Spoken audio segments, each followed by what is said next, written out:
في كتير اشخاص بكزوا على اسنانهم او حتى بس يوعوا من النوم بحسوا انه بهيدي المنطقه في كتير تشنج، وحتى في اشخاص بيوعوا بيلاقوا انه كسرين ضرس هن ونايمين ومش حاسين. اذا كنتوا من هول الاشخاص كفوا هذا الفيديو.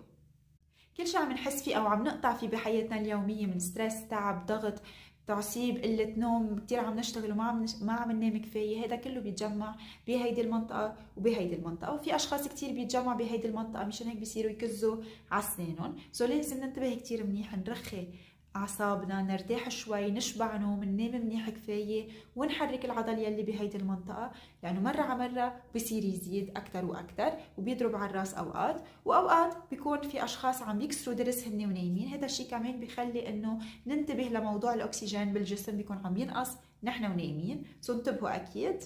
ما تنسوا تعملوا لايك وكومنت على هذا الفيديو وسبسكرايب لليوتيوب شانل تبعي، وانا بشوفكم بفيديو جديد.